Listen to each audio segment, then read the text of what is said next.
I don't know. All right, we are back on office hours. It looks like Chelsea has so many friends, she crashed the stream.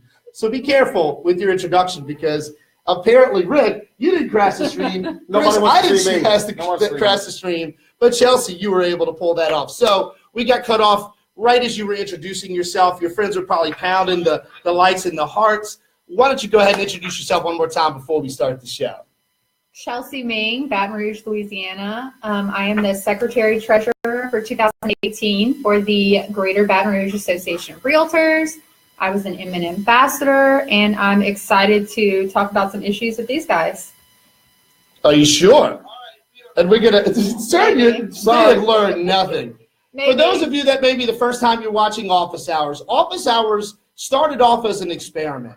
And what it started off as an experiment was all of the questions that I get in my position as a real estate instructor and school owner, everybody wanted to know more business the old guy, man. Hey, stop! More business tips, more sales and marketing, kind of the real world of what it's like as a real estate agent. So about a year and a half ago, we're now 28 shows in, we started streaming live on YouTube. And thanks to you guys, the response has been unbelievable. We have some videos out there with 20, 30, 40,000 views. It's getting a little bit interesting, but most importantly, thank you, because we do this show for you. I do this show for you. It would be no fun if nobody was watching it. If it's your first time, I want to share you a couple of things. Most importantly, can you put your phone on silent, Mr. Rick? It is on silent. It's his first ever time being on camera, apparently. What I want you guys to know is we do the show live for one reason, and that's because we want to take your comments and your questions. So you might be used to bringing in live questions with me, but now you've got Rick Roberts, sort of our wisdom side of the table, and you've got Chelsea Meng, sort of our young gun side of the table. And so regardless of what the situation may be, we would love to hear from you guys. So if it's your first time watching or if you're familiar with the process, please bring on your questions. So what I'd like to start is pick right up where we left in Chicago. And what we were talking about on the expo floor was something very, very, very simple, and that is communication gaps and communication problems. Because I don't know about you guys, but I know that communication in general seems to be a nightmarish subject, whether it's generation to generation, or if it's agent to agent, or even agent to client. And so what we'd like to do is have a little therapy and a little professional suggestions going on here. And the first and foremost is, what I'm going to ask both Rick and Chelsea to do is share at least one story where a communication breakdown actually caused a transaction breakdown. And because what I want you guys to know out there is that you're not alone. It happens to all of us. But what we're also going to share with you is that some of the things that are going on out there are not okay. And we are here to help you raise the bar. A professional real estate agent has a different standard of how we do things. And allegedly, I've got two of the best right here with me. And so they're going to prove their worth. So, Rick, why don't we pick up right where we left off in Chicago and talk a little bit about how just communication breakdown has either cost you or almost cost you a transaction when it was completely unnecessary. Communication breakdown would be assuming that a certain generation, whether it's a millennial, a Gen X, a baby boomer, communicates in what they prefer to communicate. And the takeaway is assuming that, for instance, a Gen Xer does not use Facebook Messenger or Snapchat or something that you would associate maybe with millennials. Mm-hmm. Or even better yet, not being able to use digital signatures or programs that you can sign things on your phone, which is now the new norm in real estate. So assuming that a baby boomer cannot do that is probably the wrong thing, because specific situation, I had a baby boomer generation person that I sent a contract to via DocuSign, and I just immediately interjected, hey, listen, if you don't get it, ask your 14-year-old daughter to help you out. Well, guess what? They got it. They signed it while they were on their way to the airport on their iPhone and snapped back at me, hey, look, it's already done. We didn't need to get our daughter to help us. So my assumption that they could not do it or understand it was wrong, in that they were very astute in doing DocuSign on their phone. So I guess the takeaway is, don't assume that communication is a generational thing, because all the gloves are off, especially with the phones and technology we have today. We shouldn't assume that one generation is better than the other, whether it's millennial, Gen X, baby boomer, what have you. So that would be my takeaway, is don't assume that someone is either better at or not better at just because of their generation. So what you're saying is, don't assume that because somebody fits in a particular generation that they have a particular method that they probably want to communicate, right? For instance, something that you guys may not know out there, we're watching Facebook Live, we're talking about social media, communication, you name it. Do you guys know it's not the dreaded millennials here that spend the most amount of time on Facebook on a daily basis? It's Generation X.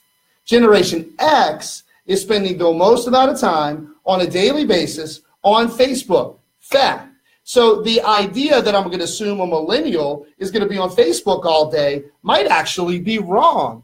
In fact, the number one growing demographic on Facebook, we all know who it is, right? The number one growing demographic who's joining the most, it's grandma. It's grandma. And the reason it's grandma is really simple, because when millennials, their grandchildren, are having babies, they're posting them all over Instagram and Facebook. And if grandma doesn't get on Facebook, she doesn't get to see the grandbabies. So it shifts, it changes, but assumptions might not be the necessary way to do it, right? Yeah, exactly. Don't do it. Chelsea, what about you? I'll give a real life example of what happened. I had some buyers who wanted to put a contract in on the house. We submitted the contract via email to a boomer agent. Sorry, Rick. I'm a Gen X. I'm Gen X. Sorry. Thank you. Yeah. He's a cusper somewhere. We're not sure yet. Maybe. Called the agent just to make sure she got the contract via email. She told me she only checks her email when she gets home because she doesn't like it on her cell phone. In the meantime, our contract expired. My client saw another house that they liked better. Contract expired. So if she would have checked her email, contract wouldn't have expired. We could have maybe worked it out.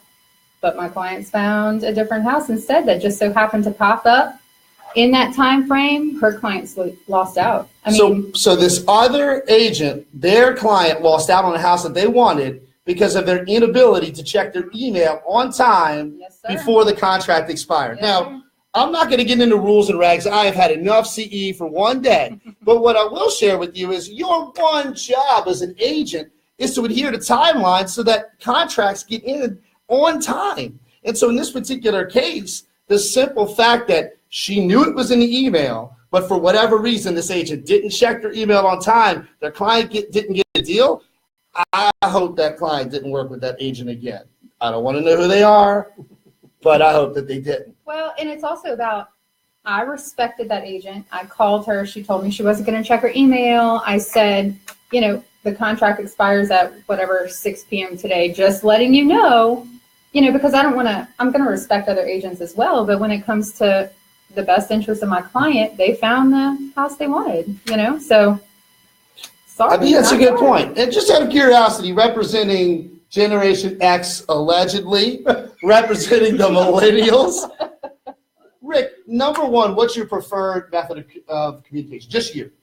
Well, thanks, Chris, so much for asking. I am curious. Since I am Gen X and almost, early onset Alzheimer's. Do you want to ask you the question again? Yeah, because I can't remember it.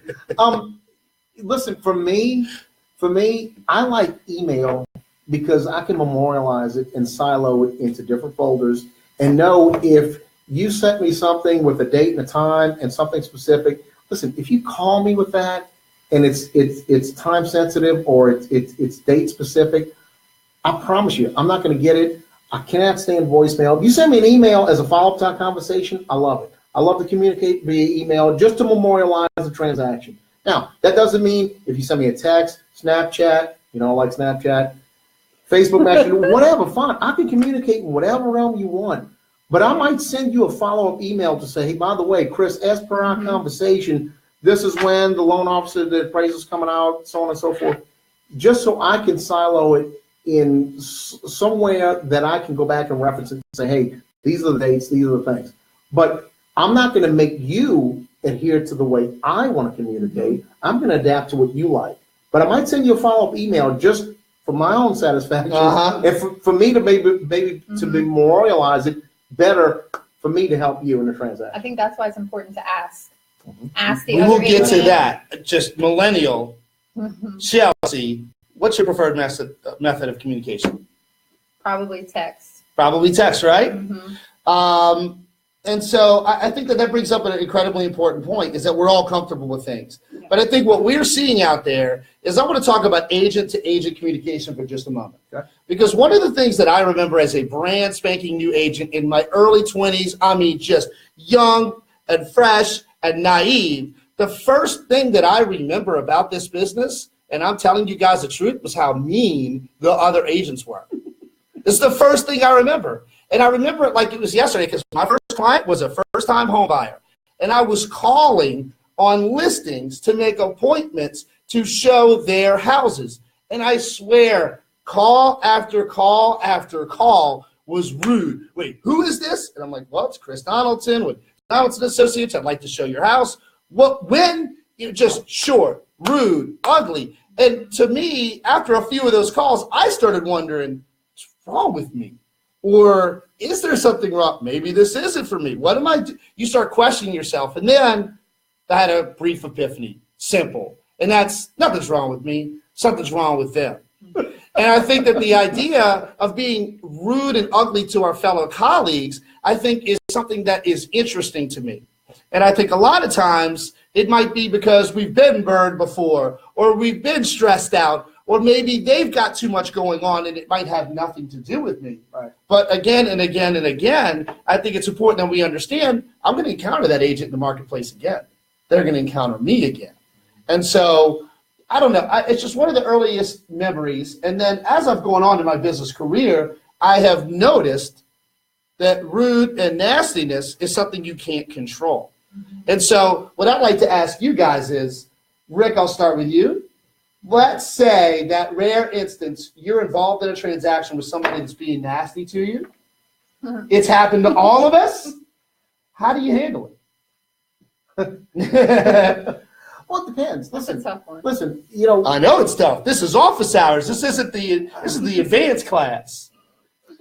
When a colleague is, for lack of a better term, hell-bent on being confrontational, I remind them that we don't have any gain or do anything in this business if we don't get our clients to the end where they want to be. Right. They're buying a house, selling their house for the money that they're looking for. So, you know, all that aside, I mean, look, I've had agents where they have not responded to email contract, but I see that they're very, very active on Facebook, and only have gotten a response when I've sent them a Facebook message.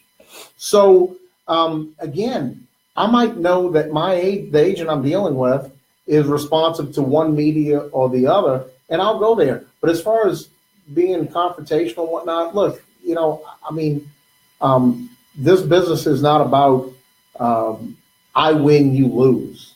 It's consultative, and we're all trying to get to the same point. So if it's getting back to communication, sometimes I just like to find out where the agent is, and if it's Facebook Messenger, if it's email, if it's what have you. Let me ask you a better version of the question. Tell me. How do you, in this business, when we have to work with people we don't like, on the other side and all these types of things, it happens. Yeah. But do we ever let it affect our client? Absolutely Never. not. No. Do you ever let that affect your client? No, and you Personalities aside. Our job is to buffer, so you never let them know. They don't need to know if you're having issues with the other agent. Ever. 100%. Never. Makes And us look bad. and the reason I'm asking both of you that question is because I know personally, and I've seen and I'm hearing horror stories about egos clashing between the agents that are causing their own clients to lose out. And I think that anytime we're putting ourselves before our clients, we've got a problem. So an example would be, Rick says, I want everything emailed. And Chelsea says, I want everything in the cloud. And then Rick comes back and goes, I don't know what the cloud is. And then Chelsea's like, that's how we do everything. And Rick's like, I do everything by email. You should always be the first to break the ice and say, I'll do it your way. I know you would mention that and you would mention that. But I think it's incredibly powerful statement that you win. You win. You do it your way because I'm going to do what's best for my client. That's exactly right. And the bottom line is getting the client what they're looking for, the price they're looking for, so on and so forth. So agent conflicts aside, that shouldn't be an issue. And if Chelsea likes to communicate via whatever, then I'll adapt, surely. But I might send her an email just so I have it memorialized in my own ecosystem. He's so Generation X. They love email. They're obsessed with it, y'all.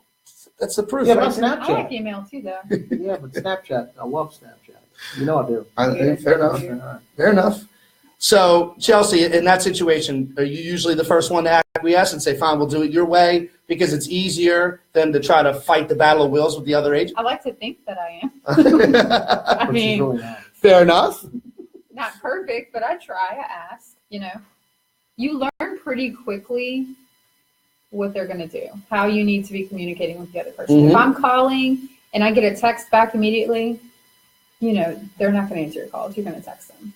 You usually know pretty quickly what they're going to do. And if you don't, that's fine, but sometimes the nuance of the contract or the negotiation requires you to speak to somebody. So it does. Sometimes the texting thing, it loses some of its context because the text is just generic, instead of talking to somebody. So we got to be careful going too much to the whole, Snapchat or text or email, whatever, because it doesn't have any context or any nuance to what is being said. Well, I feel like you should never, ever talk about a contract via Snapchat. I mean, okay, I'll agree with that. Like, they accepted your offer and never see again. Well, and of course, I'll put a filter on it, of course. Yeah. A Snapchat filter? Yeah, no, of course. If I get one more Snapchat with Puppy Dog, I don't know what I'm going to do.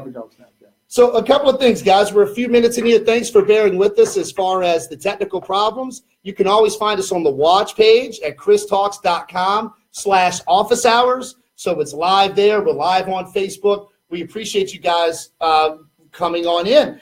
Remember, if you've got any questions of sales, marketing, real estate related, you've got something you want to bring to us, ask us in the comments. I've got the computer here. I'm watching these things. I've got two of my expert colleagues with me. We would love to share with you our thoughts or if we can help you guys. So if you've got questions, anything at all, comments, this is the reason we do it live. So let's take it a step deeper. And you guys, we're spreading a little holiday cheer, and hopefully it's working for y'all. I don't know what y'all doing. This is a holiday special, if you will, live on location from Baton Rouge. And to pick up with some other things that we had talked about and to kind of take things a little bit deeper, right? I really want you guys to have some therapy with me here. I'm going to be your real estate counselor. And I want to know, and I'm going to start with Chelsea, your number one pet peeve you wish people would stop doing. Who? Other real estate agents. What's your number one pet peeve? Don't call by name. Don't call by company, but what's one thing you wish that they would stop? Because I bet our office hours viewers will feel the exact same way. I have to think about it. Hold on. Pass. Hold on. You can't pass. Pass. Rick, no pass.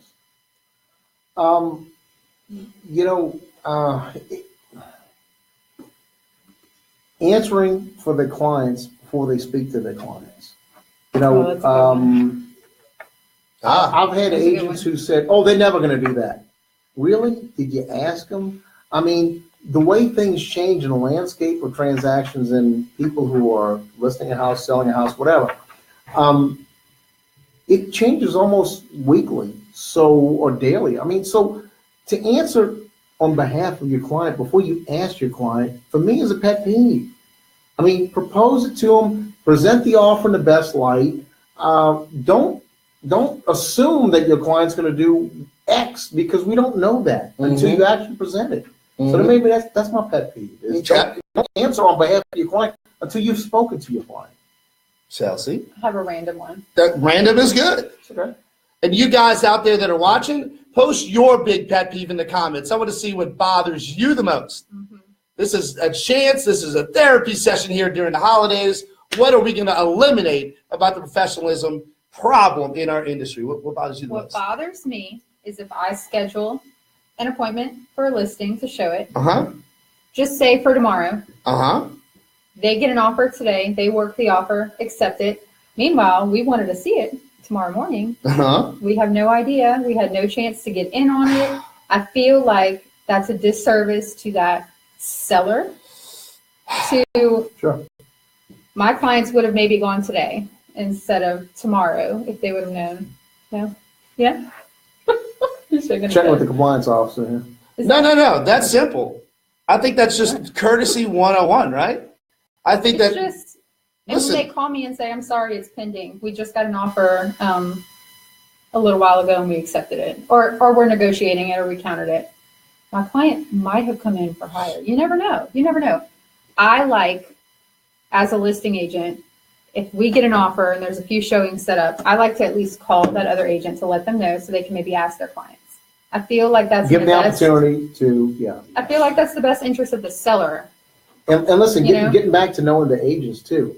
You'll know some agents, that's their standard response. Mm-hmm. Oh, I got other offers pending. Well, really, they don't. Whereas you call another agent, if they say they have an offer that's coming in, you can be assured they have an offer coming in. So you better get in and show it. I think some of it is institutional, where they kind of coach them on, oh, look, this is the way you drive traffic, so on and so forth, where those agents who are playing games and those who are not. Well, I just hate having to call my client and say, I'm sorry, they just accepted an offer, even though we know we had a confirmed appointment, and you lost out. We lost out. Well, that's part of the job, right? That's part of the business. We have to deliver bad news as much as we have to deliver good news. But it's an easy thing to fix as a listing agent. That's a pet peeve, my pet peeve. I think 100%. I mean, listen, I'm going to pick up where I left off with one of my simplest and easiest pet peeves, and that is, y'all, set up the voicemail on your phone. The idea that you're a professional salesperson and I call you and it says this person's voicemail has not yet been set up. Or it's full. Or it's full. Or it's full. If you're that busy, get an assistant. But the idea that you're in sales and guys, I know you get calls all day long. I know people want to know information. You signed up for this when you listed that property. It is absurd in this day and age for you as a sales professional to not have your voice, literally set up to where I can even leave a voicemail. So then you're forcing me to what? Text you, maybe email you, and those types of things. So I think going back to the communication, you guys understand that based on the National Association of Realtors, what your clients want from you most, in both the seller and buyer category, communication was mentioned. So our own clients are telling us that we've got a communication problem. When at any day of the week, at any hour of the day, all of us have this device within arm's reach. And so if I call you 3 days in a row and I can't get in touch with you, I know you have your phone. I know it's next to you. I know you're seeing those calls or those messages or those snaps or anything under the sun. So if you guys have ever had a problem getting in touch with another agent, I want you guys to let me know in the comments. This is a therapy session. We're all experiencing this together. And guess what? Our public perception is getting harmed by those that do that, right? So you ever had a problem where you just can't get in touch with an agent? Absolutely. You ever had a problem where all the time? Absolutely. Why is that accepted? My question is, why is that accepted? Some of them just never call you back ever. Oh. Never hear from them. Amazing. Some of them, it's their MO too, to not return phone calls and not get back to you. Can we read some of these pet Yeah, absolutely. We're going to. Just All right, so some of you guys, thank you for putting your pet peeves in the comments. I love some of these. Missy, great point, right? I can't return calls after a certain hour. Oh, okay, well, that's good. But when it's early, it's a little tough. Yeah. Whitney. Well, no, she's saying, oh yeah, after 5 p.m. Like if they have a day job. Yeah, exactly. $12, yeah, right. Whitney with the iPhone pictures. Okay, all right. You hit on a hot button issue with me. Okay. What's that? We're professionals. You get a home listed for $800, Oh my God! $1 million, Sorry. and you're going to take an iPhone picture or two, maybe a third if you're feeling frisky, and then you're going to post that on Facebook. Paid $110. Well, I don't even think it matters if it's an $800,000 home. Like it really shouldn't. It really shouldn't. $200,000 No, it really home shouldn't. deserves the same professional pictures. It doesn't matter. It doesn't matter. I agree. Really, no, absolutely not. It's unacceptable. It's ridiculous. Unacceptable. So you don't do that? Absolutely not. You don't do that? No. Absolutely not. Never, Absolutely not. Not even close. ever. No. I don't even list the house without the pictures being Professional. done and ready to go once I stick it in With my as wallet. many as you can put in the MLS. Mhm. I mean, why would you not? Well, the problem is, and the simplicity is, that there's agents and non-agents. I know people on here, welcome, people that are watching right here that are asking about our industry and want to know about us. And I'm here to tell you that is not what we accept. And that is not what's supposed to be acceptable to you. And what I'm going to share with everyone is that at the end of the day, if we, as people with licenses, professionals, cannot do more than our client can do for themselves, Exactly right. the client has every right to be asking the question, do I need an agent to do this?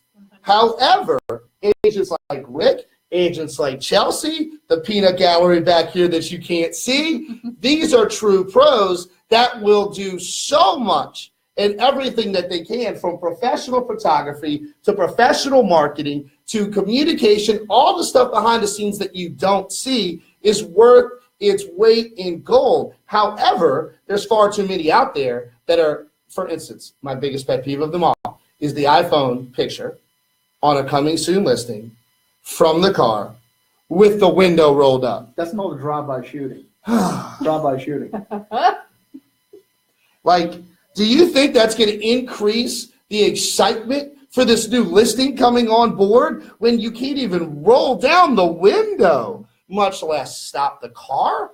So I think that people see that, but that's the delineation between somebody like Rick and Chelsea. And I think that we all need to understand that's not acceptable. This has got a great phone, but I am not a great photographer. Just the other night, we were at the Roosevelt Hotel in New Orleans. And everybody's got to stop at the Roosevelt and take a picture in front of the decorations. If you're not familiar, beautiful home. This is a great phone. I had a friend that is a photography nut take the pictures for me because I would still find a way to take terrible pictures even with all the features of this phone. It's not what I do. So when I list properties, I'm going to have a professional photographer. So Whitney, thank you for bringing that up because it drives me absolutely insane, as you can see. So all right, so there's some others like being purposely ignored. It's the same stuff over and over. Not getting any return phone calls, not getting any communication. We're seeing lots of your colleagues saying the same thing. So seems like it's a common problem, doesn't it? Yeah, unfortunately it is. I don't know how you coexist in this business with not returning phone calls or avoiding phone calls for that matter. I mean, that's crazy. I don't understand it. Me either. You? No, I don't. No. Not acceptable. That's how All you right. do business. So let's bring that to a close. Well, and it's sad because their client has no idea that they're not returning calls. No, if they did, they would be more than upset. They have no idea. Yeah. So let's look at the second piece of that, okay? And that's the idea of all these other communication avenues, whether it's emails and whether it's Facebook or whether it's this or whether it's that, where now you get so fractured that you got some folks that can't even keep up with their phone calls, much less their text or their Facebook or their email or anything else. So let's talk strategy. If you're getting overwhelmed, maybe you've got too many phone calls. That's a good thing in our business. Maybe you got too many requests for appointments and all these things going on. Let's give you a tactical strategy. This is office hours after all. Let's talk about how you can get that under control, because systems and time management is one of my passions. It's how we're able to manage this crazy world. So Chelsea, I'm going to start with you. What sort of system strategy, what do you do to ensure that you don't miss getting back to somebody, whether it's a text message or a phone call on maybe a daily basis? How do I keep track of it? Or just ensure that you don't end up being that person that's not getting back to somebody. I'm constantly checking my phone. There's constantly. So if there's a missed call, I'm going to get it. If there's a missed text, I'm going to get it. Missed email. Right. I got you. So do you go to bed at night knowing that you've returned just about everything that you have to? I won't be able to sleep. Uh-huh. What about you? There's no way. Pretty much the same way. If I see any red numbers on the home screen of my phone, then yeah, that's a problem, and I need to return or call back or email them back, whatever the case may be. I mean, I'm not one of those people who have, 11,042 emails in my inbox. No, I mean, if there's a red number on the phone, it's either a call or a missed email or something that I need to return. So yes, I need to respond to that, regardless. Whether it's, hey, listen, I don't have that in front of me. I need to get back to you in the morning when I have the file in front of me, whatever. But I think communication is the key, and it's unacceptable.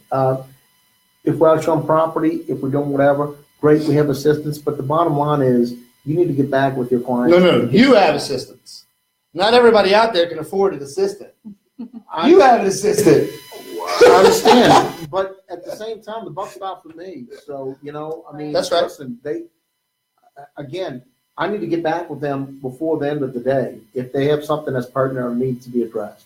Well, so I think that the tactical strategy for me is to have whatever your hour is where your business day is done. Let's say it's 9 p.m. Well, then whatever your main business channels are where people are communicating, phone, text, email is the most common, you should have a daily plan to clear those out. You should have a daily plan where anything that needs to be returned. And the best advice that I can give is that the biggest gap in communication when clients are not hearing back from their agents is because the agent has nothing to report. So what I'd like to share with you guys is that the idea, I forgot where I heard this, but you've heard me say it before, is the no update update. I'm going to give you guys one of the best secrets of all time. And that is, I've got an update for you. And that is, there's nothing. Happened. Right, exactly. But then that person knows you're on top of it and that nothing's happened. I train our staff intensely at our business about that. I say, listen, every day you're in customer service. We are in customer service. So I tell them that every day you've got to respond to everybody. So if you're not finished yet, you're researching something, there's no information yet, you're waiting for maybe another party like a regulator to be able to answer their question, at the end of the day, send them a message and tell them, I haven't forgotten about you. I just want you to know I'm still waiting on X, and I will check in again with you tomorrow. Listen, done. Here's how we operate. Every Monday between 9 and noon, my sole job is to report to every listing we have, whether it's nothing has changed or here's the. Did you say every day? Every Monday. Oh, every Monday. Every Excuse Monday. me. That's a system. Whether nothing has changed or here's what's happening with the showings over the weekend, so on and so forth. Mm-hmm. Every Monday, all of my sellers get a report, whether it's nothing, status quo. And it doesn't matter if it's a personal home, if it's a bank-owned property, so on and so forth with XYZ Bank, they get an update. So they cannot come back to me and say, oh, geez, Robert's team hadn't responded. Don't know what's going on. Hadn't heard from him in 3 months. No, absolutely not. Every Monday. And it might be the same thing. Guess what? No new listings, no new pendings. Here's where we are. This is our price per square foot. My suggestion, every Monday, everybody gets that, regardless of whether something's happening or not. I think that's just proven.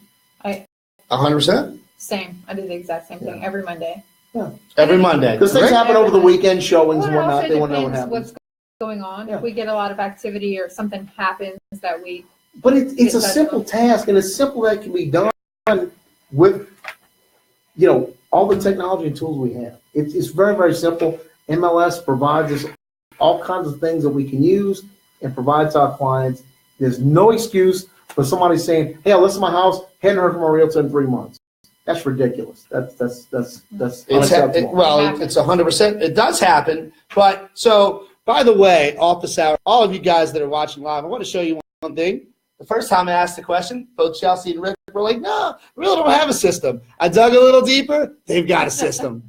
So I just want you guys to understand that systemizing things It helps keep you under control because this device can do one of two things. It can drive you nuts or it can drive your business. You get to choose. And so what a lot of people fail to understand is that this is an inanimate object, okay? It's an inanimate object. It does what I tell it to do other than, Google and the CIA and whatever else. But besides that, it does what I tell it to do, which means if I silence it, I won't have to hear those notifications. If I set it up to where send me all of my reminders of who I need to get back to today, it'll do that. You guys need to start using this device the way it was intended to keep you organized rather than the other way around of allowing it to just flood you with stuff every day. Then what happens to you get flooded with stuff, you get overwhelmed, you don't know where to start, so then somebody gets lost in the shit.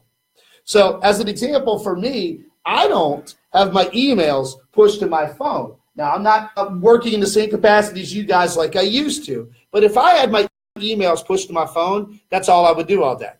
If I opened them up at desk and my emails were sitting there just ticking away, that's all I would do all day. And what happens is emails are other people's priorities on their schedules. And so for me, by doing it twice a day in blocks of time, I return every email every day. Any of you guys out there that ever email me, you know that. Every email, every day, I never miss. And it's because I had to put a system together or I was going to drive myself crazy. Yeah. There's hours in the day where this sucker's on silent and it's upside down. And you know what? Nothing has happened where the world has ended yet.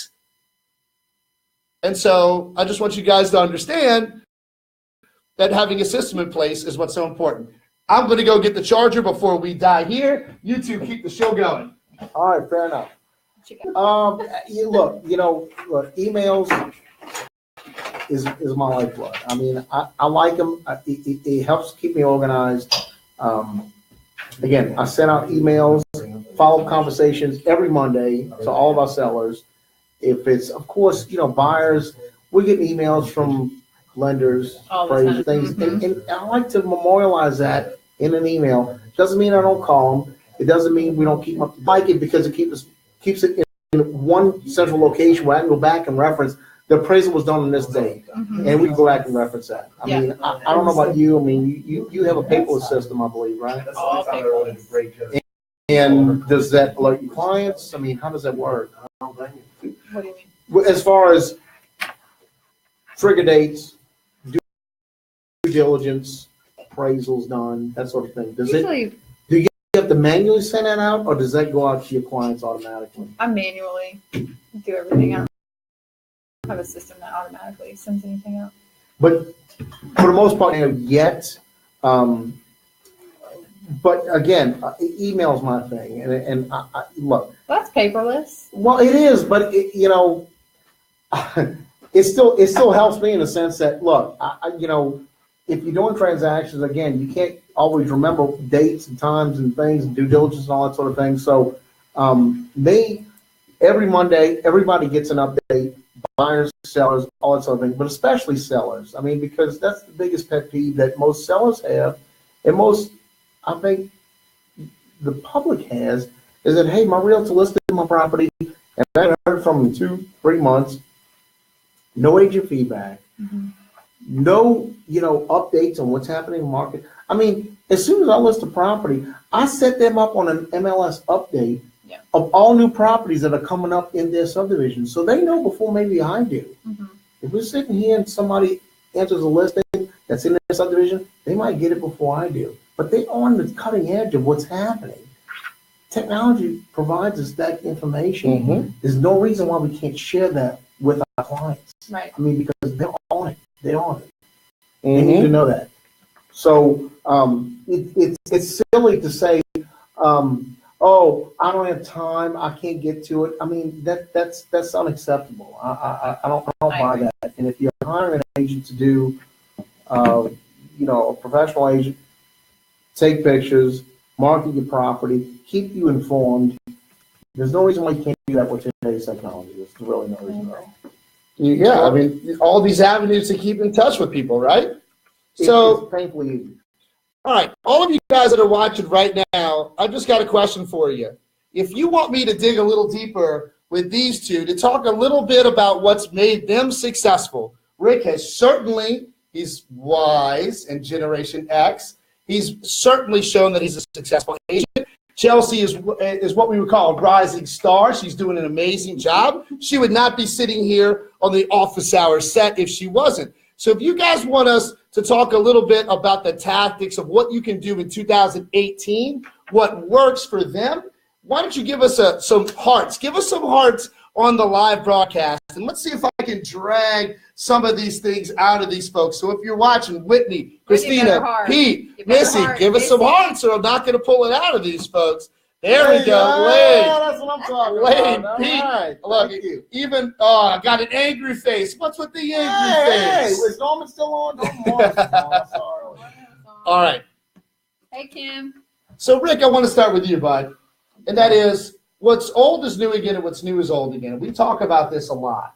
The secrets to success are still showing themselves, just with different mediums, right? I mean, you might be communicating in a different way. You might be sending documents in a different way. But if you could share with the Office Hours audience, maybe one thing that if you were right out of real estate school, starting all over again, you're brand new, you're getting your business plan together for 2018, what would you do? I'm going to get it out of him, don't y'all worry. This was a customer service business. Mm-hmm. Never in the history of real estate has a client said, oh my God, my realtor sends me too much information and too many updates about what's going on with my property or what's happening with the transaction of my sale. Never in the history of that has that been said that a consumer has said, my agent has given me too much information. So I don't think there's any default that would occur that you would give too much information to your client, whether they're a buyer or seller. So communication is the key. I don't care what medium you do it, Snapchat, Facebook, email, what have you. Now, hold on. I want to make sure that you guys heard that quote because it's Rick's favorite quote, and he almost messed up his own quote. But what he's told me You know my before, quote better than I do. I actually do. That's and it's painful. really, I'm going to steal it and tell y'all that it was mine, and he stole it from me. But he said, never in the history of real estate has any client ever said, my agent contacts me too much. Yes, exactly. That's what he meant to say. And it's true. This idea that we have that if you're paying a professional to perform a service, like list my house for sale, there's nobody that's like, my agent, they just update me too often. They just give me too much info. Or on the flip side, what we were talking about earlier with professional pictures and staging and promotion of their listing, never has a client said, oh my God, you got too many pictures online. Oh, geez, you need to scale that back some. Never, ever have those words been spoken ever in the history of real estate, ever. I want to go all the way back to the beginning, Even with cavemen, no. No, well, you're before cavemen, but like Okay. when you first started, Yeah. when you first got your license, Right. what do you remember was the first thing you did to try to start getting business, start getting clients? What do you remember that you did, whether it was firing up the old Rolodex, whether it was putting quarters in the payphone and starting to dial sucker? Was it knocking on doors? Seriously, tell our audience, what did you do way back, apparently Generation X? It is Generation X. And I'll tell you, a wise man once said to me, if you don't list, you don't last. Mm-hmm. And that wise man's name was Keith Donaldson. Wow. I know him well. First mention of the Godfather on the Office The Hours. Godfather. I got my license. I got my education from him personally, which I take with. So if you don't list, you don't last. Yes, exactly. And to list, you need to service your clients. It's all customer service. I don't care what you're doing. It's customer service. So back then, we didn't have Snapchat and email and that sort of thing. We had, faxes and carbon copies with contracts and whatnot. But guess what? It was all a contact sport. And if you didn't talk to your sellers every, once a week, and if you waited 3 months to call them, guess what? You lose the game. So you're out of it. And you don't list, you don't last. Of course, that rings true. But my point is, it doesn't matter if you're using carbon paper and faxes or you're using Snapchat, you need to communicate and get across to your clients what's happening, what's going on in that transaction. Okay, fair enough. Now, I want to take a couple of questions from you guys that are in the comments. And Missy, you had a great question that you asked, and that's who sticks to time blocking? And so I want to go back another generation from my family, give you a piece of advice that my grandfather gave me, which is everything that I say and that I put on my schedule is carved in water. No. What do you mean? Listen. What does that mean? Hold on. Time blocking is good. It's all good. I understand some I understand some brokerages preach that. I understand some gurus. I preach that. Yeah, but listen, let me tell you something. When you're calling me about your listing, about your sale or transaction, and you get a voicemail saying, hey, this is Rick Roberts. I'll return phone calls between 2 and 4, and I can't talk to you. That doesn't work. That really doesn't work. Part of the nuance in the excitement and fun of this business is that it's not scripted. It's not you're making widgets in a factory from 8 to 4. I mean, that's part of the fun of this business. I am a time blocker even. I'm not either. And I understand you need to manage and deal with certain things, and they all have priority and precedence. But guess what? If we're a day out from your sale and you call me and you get the voicemail saying, hey, I only return phone calls from 2 and 4, and you go to sale at 10 o'clock the next morning, I don't think you want to hear that. Now, I think that, Craig, thank you for the comment. Rick, I do think it might be past your bedtime because you're getting a little cranky here. Well, Craig Mirabelle Jr., let me tell you something. I think we need to check his advertising because I believe. Stop it. Now, notice you jumped and you assumed what I meant by time blocking. And these agents that say I only return calls and all these things. So why don't we talk about proper time blocking and not whatever the heck you were talking about? And what I mean by that is, for instance, why don't you go ahead, Chelsea? I was just going to say, some agents do get too strict with it. Some people. It's too rigid. That's what he's talking about. They're not time blocking necessarily. Well, it's a little too rigid. Explain your way. Explain your way. Go. Okay. He doesn't have a way. He does. No. Well, so when it comes to time management, it depends on the business that you're in. It depends on the position and the life cycle that your business is in. For instance, Rick, when you first started out, everything you just said means nothing. Because if I have no clients, if I don't have a block of time every single day where I'm prospecting for new business, where I'm doing what it takes to be able to have those listings, to be able to get those phone calls, then I'm getting nowhere. So number one, absolutely, I believe in it. You told me you have a block of time every Monday that you return and you get back to every single one of your listing clients. A block of time was the term that you used. But listen to me. It's not I'm listening. It's not that rigid. If you call during that Monday morning block of time and say, hey, guess what, Rick? We're going to sale tomorrow. What do I need to bring? I need a certified form, so on and so forth. I'm going to take that call. I'm not going to say, sorry, I'm returning calls between 2 and 4 when the bank's closed. You keep going back to that. Nobody said that on this podcast. And the other thing that I will share with you is that that's what the carved in water meant. If you let me finish, it's that you put things on paper that you intend to do, but when emergencies come up that are critical, you blow your block up and you do what's necessary then. Well, you might have let me finish and I might have been able to share that with you. Cranky. So, Chelsea, let me get to the millennial where this is obviously not past your bedtime. Oh, man.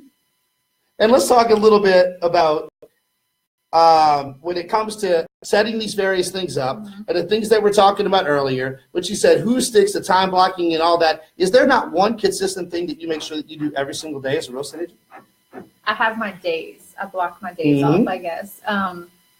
Timing of that day just depends on what it is. I'll have my to-do list. And if it depends on what the to-do list is. But one thing, I learned this in a class a few years ago that I do, and it's kind of time blocking, is at the end of the week, I look at my schedule and I make sure it's all even. Family time that's making me money, and then like prospecting or work time, paperwork and stuff like that. So I make sure it's even, Sure. No, I think that what I would suggest, no, that's fine. I think that my point is, and what I'm always getting at is, it doesn't matter what the blocks are or when they are, how long they are. I think the most important point is some sort of routine is incredibly important, even if it's a Monday thing is an important routine that you do.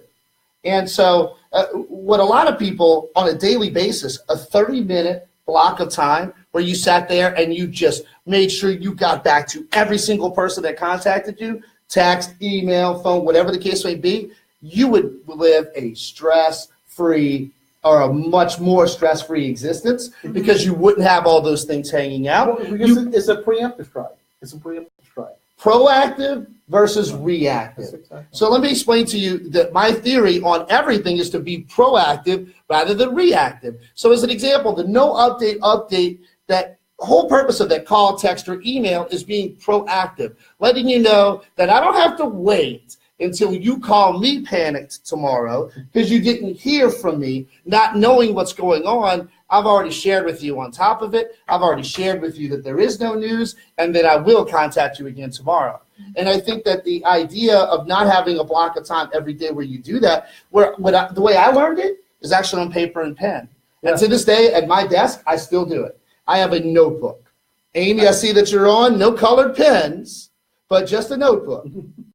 And every single day, I do not leave the office until everything that has made its way into that notebook is crossed out.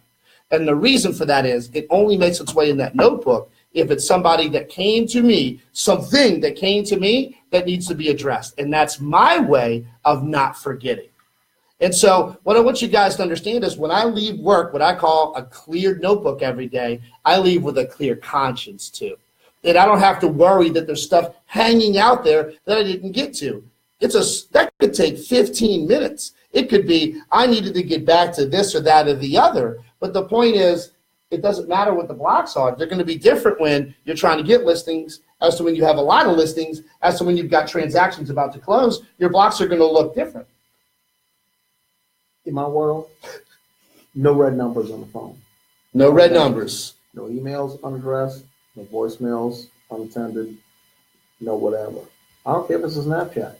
Even when Chelsea wants to send me Snapchats, it's fine. Okay, I'm going to look at it. I'm going to respond accordingly. That's okay. She's going to have a filter every single time. Yeah, every single time. It's incessant filters, yes. That's what Snapchat is for. Yeah, but I like the mean filter. But anyway, but my point is, no emails that have been, and listen, you know what? If you want to call on the phone, you leave a voicemail, absolutely. It's going to be returned before the end of the day. So that's appropriate. That needs to be done. Period. End of story.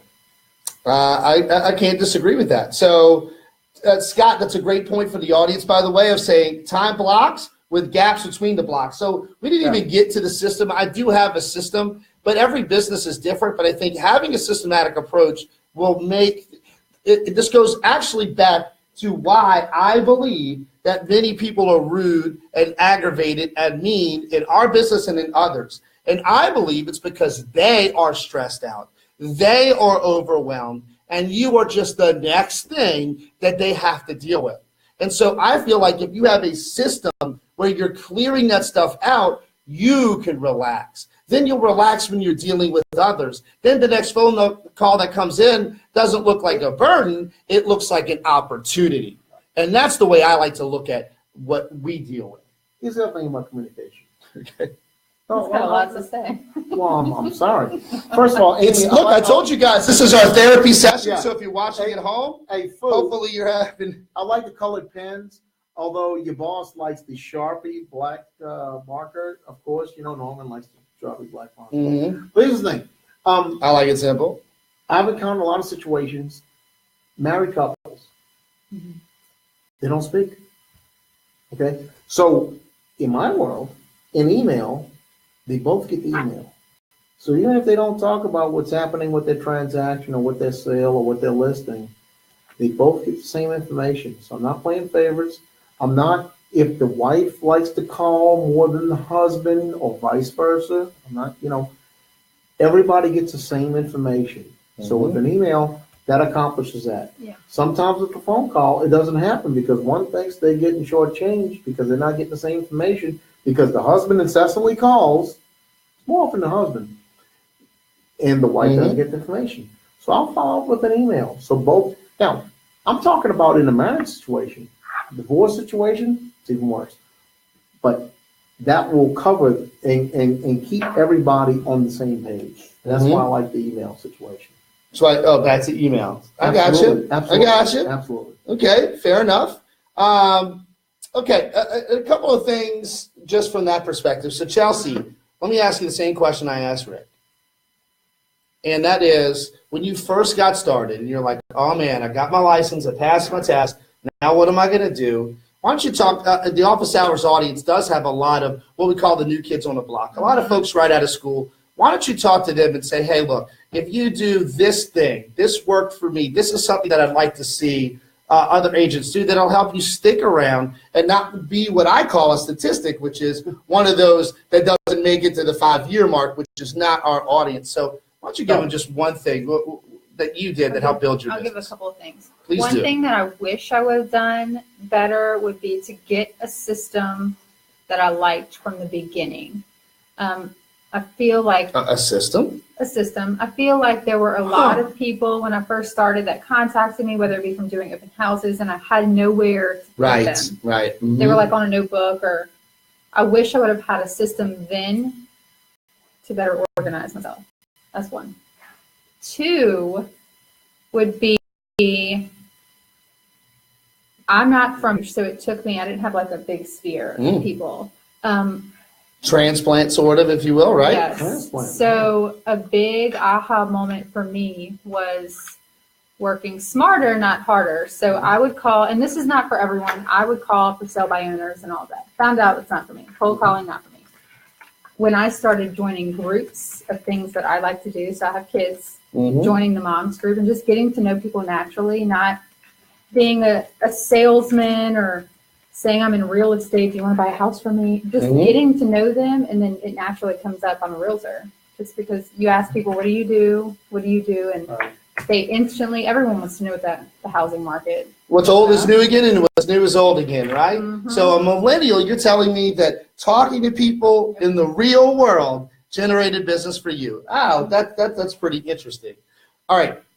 What I'd like to do right now is, for those of you that are watching, we're Facebook Live here. This is going to end up on YouTube. This is going to end up on all of these various channels that I have. I want to talk specifically about Facebook for a minute. And I want to talk specifically about how real estate agents use Facebook. And I want to talk specifically about what do we see that's a problem with the way other real estate agents use Facebook. And I'll start. Okay. Guys, if you notice what we're doing here, it's a simple, small example of an overarching thing. There's going to be no hook, no switch, nothing here. This program, what we're doing is hopefully providing value to you guys, having a good time, talking about something that we all know and love. However, what we see far too often is when somebody gets into any sales business, real estate, or you're selling widgets, all of a sudden, your personal Facebook page becomes just vomit of everything. Buy it for me, sell for me, buy this, sell for me, buy this, sell for me. And my question to you guys is, how do you feel when you see that on your feed? And then you know that annoys you, but yet we turn around and do the same thing. So I think what we've got to realize is what you said offline, what you say about being offline, Facebook is like being at the community center, being at the club, being at somewhere like at church, and everybody can see it. Everybody can see what we're doing here. So in other words, if you walk, you certainly don't walk in the grocery store, you don't walk into church, you don't walk into these other places, and you just waving around your business cards and screaming and yelling, buy and sell with me, buy and sell with me. Yet when people get online, all of a sudden, that's what they do. So the number one thing I'm going to tell you guys is use Facebook as it's intended and start providing value, engage, be a part of the community. The business will come. So now, what do you see that aggravates you on Facebook? Come on. For me, it's some of my colleagues posting their accolades or you know, I don't. Oh, you don't like it when people get awards that you do? It's not awards, but it's like hey, what's the 2 active sales today? Show 2 new listings and so on and so forth. I mean, I don't see any other industry. Plumbers, hey, unclog 3 toilets today and replumb the house, or attorneys, hey, sue 2 people for malpractice, and I don't see any other profession putting all of their business out on Facebook. Mm-hmm. Like, hey, beat my chest, look at me. Mm-hmm. I did so many lawsuits. I unclogged so many toilets. I charged so many AC units, whatever. I don't see that any other industry except for real estate. I gave out this many CE hours today, and it was unbelievable. Yeah. I kind of disagree a little bit. All right, disagree. Now, finally, it only took us to the second bottle where we can get into this a little bit. How do you disagree? I agree That's with loud. if someone puts like, I did this many closings today and did this. I showed this house today, and I agree with that. But I like the happy closing day posts because a lot of clients like it. They bought a house, they want to put it on Facebook too. It depends. I don't do all of them, but some people like it on there. They want you, hey, let's take a picture, tag me in it. So I like it. Maybe it's a generational thing. I don't know. Oh, she went generational on you. Okay, now hold on. I want to stop you right there because I think that's great. Do you ever post closing pics, happy closing, these types of things? Occasionally. Not often. Mm-hmm. And you like to do it? Occasionally too. Like I don't do it for every single closing. Just depending on the client. I don't know. Well, here's what I would say about that.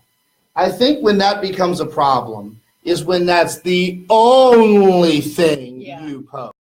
Yes, 100%. So if I go to your Facebook page and all I see is you holding up checks. Beat my chest, yes. Look at me. Check. All I see is you holding up checks because whether that's what you intend or not, the optics are. Well, I see it all the time. Some people do it. Well, a lot of people do it. And so what I want you to understand is that is great because you're right. The homeowners want that Instagram pic. They want that moment. It should be a part of your overall ecosystem. It should not be the only thing that you post. I agree. So I'll actually piggyback on that, and I'll talk about something that I'm passionate about, and that is when you go to meet with a seller at a listing appointment, and the entire listing appointment is about how great you are. Yeah. Here's all the stuff that I've done. Here's all the houses that I've sold. Here's this, here's that. And what I'm sharing with you guys is, those of you that are not agents, you know this. If I spent my entire listing presentation telling you about how much money I made last year, you should be grossed out. The entire listing presentation should be, Rick, Mr. Roberts, I know you've got an issue where you need to sell your house. Tell me about it. And then you tell me about it, and then I should follow up with another question. Well, what is it that I can do for you? What's your time frame? What are you thinking about price? I should be asking you questions, not, Rick, know that I have this award and that award and this award and that award. Let me show you my PowerPoint to back it up. Right, exactly. So how great am I? Yeah. Not that that isn't important, guys. What I'm sharing with you is that shouldn't be the main message. It certainly shouldn't be the only message. So when you're out there on Facebook, you should be value, engage. Be part of the community, and then you can put that stuff in there, right? Like when you were LR president, certainly you had some things to be proud of, and certainly you posted, and you should have. But that wasn't all that you posted about, and you weren't just rubbing it in everybody's face that you were the president. You were proud of your accomplishment, as you should be. So I think that if I can play the middle there, it's that don't do that if it's the only thing you're going to do. Because whether you agree with it or realize it or not, all the consumer sees is look at me. Well, sometimes they think you're too busy to help them. You're posting all the other stuff you do. No doubt, yeah. Oh, well, that's really interesting. Oh, so you can't answer my phone call, but I see you're live on Facebook chat at the moment. That's interesting, right? Mm-hmm. Yeah, kind of exposed in that regard. That's okay. Yeah. You said though. Office. You have to be very intentional about what you post. I think about would I want to see it? Would I think it would bring value to me if I was someone else on Facebook? Mm-hmm. That's. Yeah, and as a consumer, I want to know how can you help me in my endeavor in real estate, whether it's listing a house, looking for a house. I mean, all this beating chest stuff, I don't get and I don't understand because no other industry does it. No, not that I've seen on any social media platform. Only realtors, real estate does that. I don't get it. I really don't. Well, I'll share with you guys a couple of examples. Pete, thank you for the question. Pete asked me what's the appropriate golf to business ratio of posts on Facebook. And I know what he's referencing, that for those of you that don't know, just getting back on to full being able to swing a golf club because of knee surgery, okay? And I posted a video not too long ago on my personal page of me doing the Happy Gilmore and hitting a golf ball down the middle as hard as I could. And what I want to share with you guys is that you did not see where it went. Well, I'm just you should ask the guy that posted the video because it went 350 down the middle. I don't believe that. Well, I know you don't. I doubt your veracity. Right. Well, okay. All right, guys. Hey, it's okay. Settle down. The point is this: that got as many views or more, as many likes and comments or more, as something completely unreal estate related.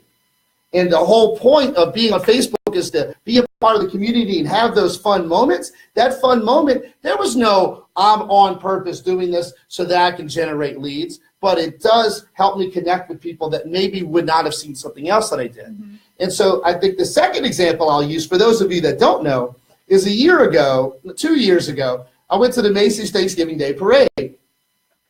And at the Macy's Thanksgiving Parade the year I went, the 610 Stompers were there.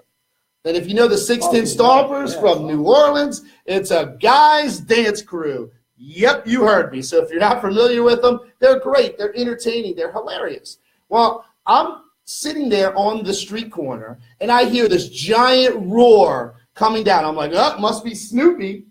Nope, it's the 610 Stompers. And then a couple of minutes later, I heard another roar. Like, man, because it's not like Mardi Gras, right? The Macy's Thanksgiving Parade's a little different. It was Santa Claus. So the only two roars in the parade, one was the 610 Stompers, the other was Santa Claus. I took to Twitter, and I said exactly that. I'm here at the Macy's Thanksgiving Day Parade, used the proper hashtag for the parade. I said the only two groups that got a standing ovation, something to that effect, was Santa Claus and the 610 Stompers. Not 30 minutes later, my phone's blowing up because I'm calling you out. WWL TV ripped off my tweet and used it as a headline on their front page of their Facebook page. It said, one tweeter noted, and they stole my headline. But wait, in the article, they had posted my tweet and my Twitter profile and all of that. I'm just having fun. I'm not doing it on purpose, but I got more attention from a Macy's tweet than I could ever get by, hey, you want to know how much your home is worth? It's boring. Again? Yeah. For the third time? So just being a part of the community and having fun, because what do people want to do business with? Somebody they know, they like, and they trust. Exactly. And so one of the things that we do here, guys, is this is why we do this show live. Can't be faked when it's live. Can't be scripted when it's live. We are not editing when it's live. That's why I like live TV. When my computer's about to die, you go plug it in live. All of these things happen. And so my favorite, and the reason I do it in this format, is because of the types of comments and things and so on. So to that point, I'm going to ask each of you guys if you can think of something random. Is there anything completely unrelated to real estate in any way, shape, or form that you had on Facebook or Twitter or something that you can recall that resulted in generating business? Completely unrelated. My kids. Your kids. All the time. See, that's an unfair advantage. When you've got cute kids, you put them on. Gotta use them. Mamas want to do business with mamas sometimes. Mm-hmm. And so if they see her cute kids, they click on, what's Chelsea doing these days? Oh, she's selling real estate. You know, we're thinking about buying a house. There's a lead for Chelsea, right? And all she did was post her kids. I wrote for Red Stick Moms blog. Shout out. Red Stick's Moms. Okay. Shout out to them. I wrote a blog post for them, and it was how to sell a house in 10 days with kids. That got, it was about real estate, but it was my mom's side. Mm-hmm. I got so many calls, so many from, and those are the people I want to work with. They're relatable to me. Of course. You know? But that was cool. Anything you can think of? What? Well, my wife is watching, I think. I don't know if she's still on, but well, good. She better be. Nicole. Yeah, but Hey, Nicole. my kids are so goofy. I don't know. I mean, I think. What does it have to be your kids? Yeah, but a blog post would be better. How to get rid of your kids? You know. Your Snapchats of Nicole walking around. You should put those. Oh goodness. Oh, we just got a like from Nicole. We just got a like. Yeah. I did help with all the topics you made, I must say. But listen, we get off track. Are we? I think it's not real estate related. I mean, I think it's just personal stuff that people want to know. So can you think of a specific situation where you posted something like you're eating pizza in Chicago and then somehow it leads to somebody getting in touch with you that leads to a transaction? In other words, unrelated, just being a part of the community that leads to a transaction. You know, you can't think of one. Really? No, I'm sorry, I can't. I mean, I think all of the posts together get you, not just one in particular. Just listen. Nobody wants to get hit in the head with property after property, new listing after new listing after new listing. Nobody wants that. I mean, great. You sprinkle in every now and then, but they want to see some personal side too. So, I mean, I don't like looking at Facebook and every post I get is a new listing, beat my chest. We just sold 10 houses this week, whatever. Who cares? I mean, I want to see some other things sprinkled in there. Whether it's, listen, you're in New Orleans, you know that. I mean, I want to see some stuff that's... Actually, I'm in Baton Rouge right now. You're in Baton Rouge right now, but you're in New Orleans often too.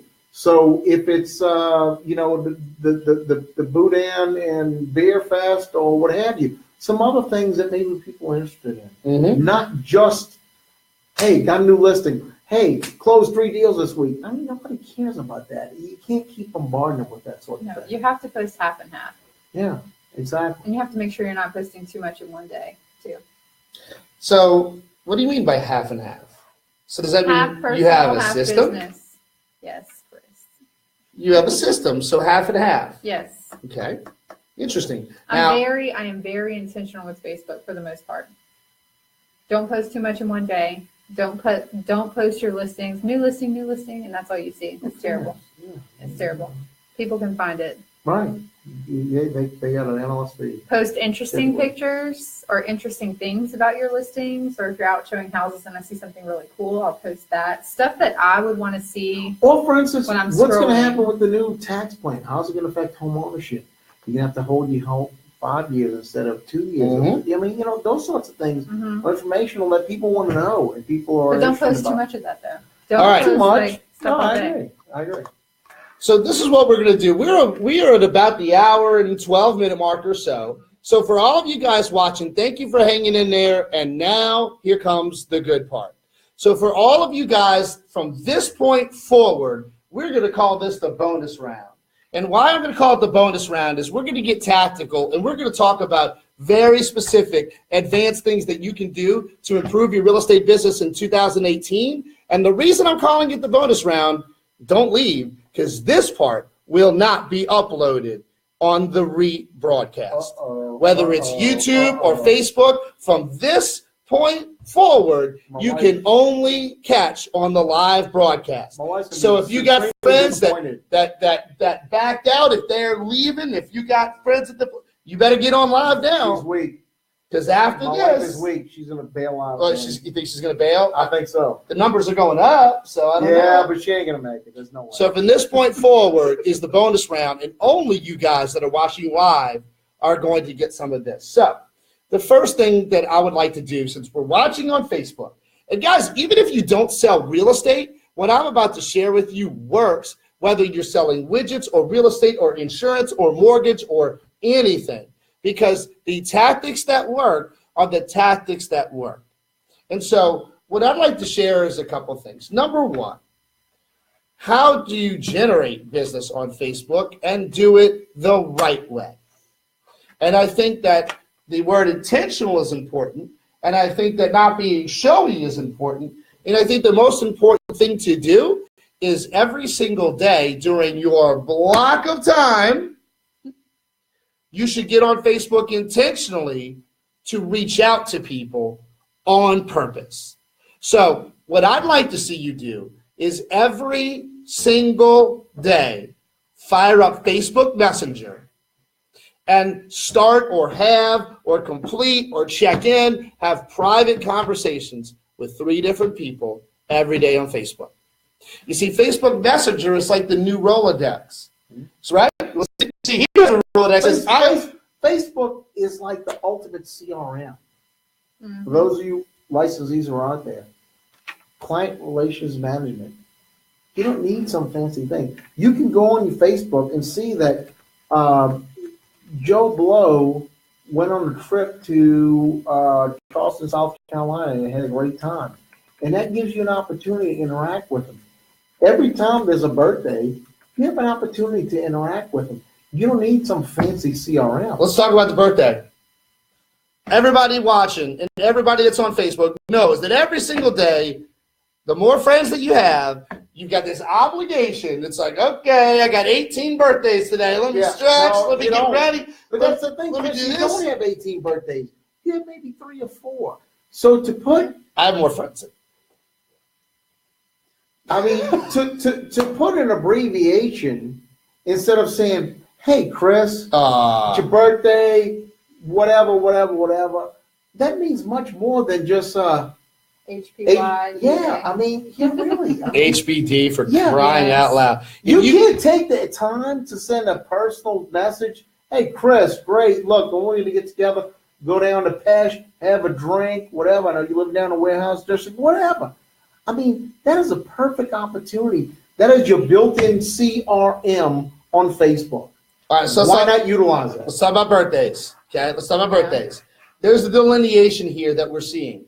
And in sales professionals, what we need to always think about is, what about when it's your birthday, right? That one day, you know what it feels like when your Facebook wall hopefully blows up with people that you have heard from and haven't heard from in a long time that take even the 2 seconds to say happy birthday, exclamation point, a funny line, whatever the case may be, like you just said, or more. It feels good. You like it when it's your birthday. So you need to remember that every day when you sign on Facebook, it's doing you a favor. It is telling you there's 6, there's 8, there's 10, there's 12 people in your sphere that this day is really important to them. And it takes a grand total of what, 30 seconds? Exactly. To be able to do that and type a message that might mean something? Yeah. So if I see HBD, then I know that you're also likely the type that's not going to return my calls. Then let's take it a step further. Then it delineates to, you don't even feel like writing happy birthday, so you're just liking the post where other people are telling them happy birthday.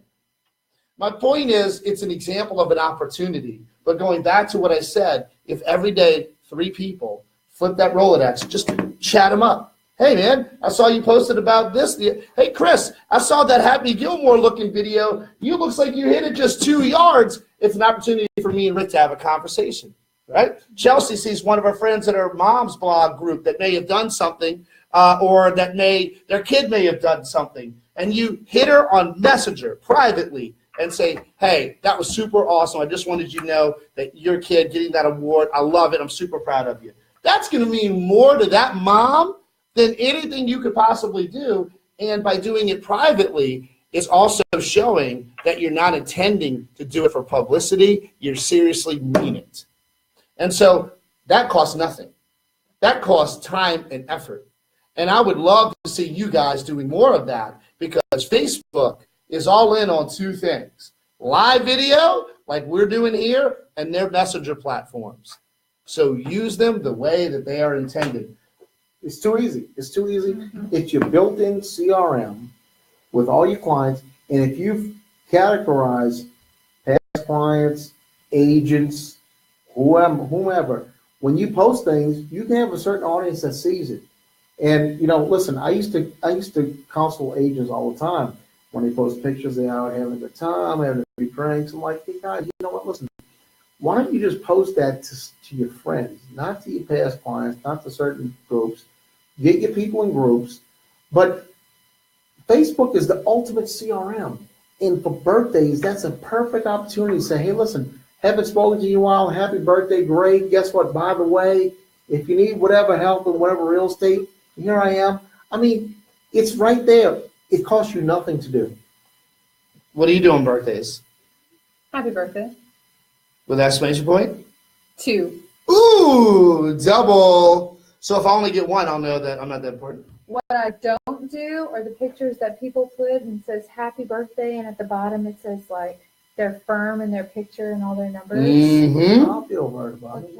Well, because that looks disingenuous, doesn't it? It does. And that looks disingenuous. Your name's on it, so they know it's you. So why do you They know need who it your is. Yeah. pet peeve? I know a lot of my friends do it, but it's a pet peeve. No, I don't like it either. The second thing I'd like to see us do is, besides the private messages, is go into the comments intentionally every day and comment on 6 posts of other people. Because what we're forgetting about Facebook is that the likes are one thing and this and that and the other, but when Rick posts something that's important to him, like when he was installed as LR president, or when Chelsea posts something that's important to her, like maybe her second child or whatever the case may be, I'm jumping in that comment and telling her how happy I am for her. I'm not just drive-by liking, because then I'm in a sea of likes. And you know what? That comment means something to her. That comment means something to Rick, because far less people comment than actually like or leave a remark. Mm-hmm. And don't forget that when somebody posts something on Facebook, it's an important moment to them. Yeah, of course, exactly. It's their highlight reel. Mm-hmm. If they took the time to do that, it matters to them. And so if you're going in there and you're showing that, hey, what matters to you matters to me, you're being a human and you're building relationships. And that's what Facebook and social was designed for. Well, this is communication. Communication, look, it's paramount. If it's Facebook, if it's email, if it's whatever, messenger, whatever the case may be, that's where you need to be. That's where you need to be. Well, certainly. I mean, there's no doubt. And so let's leave our audience with a couple of other things. If you got any questions or any comments or anything specific that you guys want to know during this bonus session that I'm not uploading on the rebroadcast, this is your chance. This is your opportunity to ask Rick Roberts, Chelsea Mang. First of all, thank you guys both. Thank you. For the second time, we've got to sit around and vent a little bit, talk a little bit, explain a few things. Yep. And I think that knowing who's on this broadcast, knowing there's licensed agents and also just other members of the public, what we're here to share with you guys is that a lot of what you see out there, the perception of what real pros do in the real estate industry is different. I know how hard Chelsea works. I know how hard Rick works. It's real work to do this industry correctly. It's real work to run a transaction correctly. It's real work to market a transaction correctly. And so I'm going to get some closing remarks, but there's one more thing I want to tell the license agents out there, and that is because of these devices, the line between the consumer and us is getting smaller and smaller and smaller. They can Google stuff and find out the information. I mean, they can figure out things now that they used to not be able to figure out. They can go and estimate and do all sorts of things. And so what I want to encourage all of you guys to do, if you want 2018 and beyond to be great years in real estate, stay ahead of the consumer. Watching shows like Office Hours, for instance, is one way to do that. Take classes and seek training that don't worry if it's got CE credit or not. Yeah, thank you, exactly. Do the types of things that keep you ahead of the curve. Invest in yourself. Invest in your actual knowledge. Because if you sit down with somebody and you say, I'm an expert because I have a license, I'm here to tell you, we all know that's not enough. That's not enough. And if you keep increasing that knowledge base, you're going to stay way ahead. So, Rick and Chelsea, that's kind of my last piece here. I want one specific tactic that works. Stop saying communication. Give them something.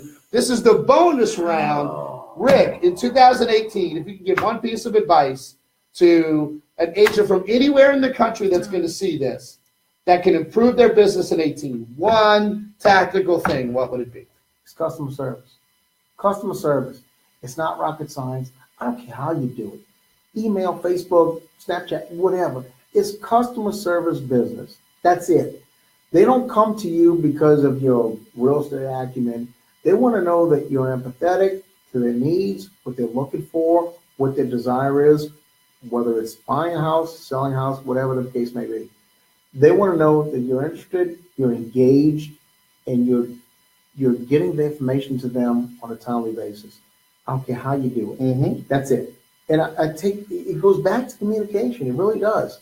I'm telling you, listen, if you don't know the answer, you can go find the answer. Okay? You don't need to be a guru. You can find the answer, but you need to impart that to your client, whether it's a buyer or seller. Absolutely. I mean, look, in running a real estate school, I know that anybody in real estate class can Google any of the terms or definitions that are in our course. I'm not worried about that.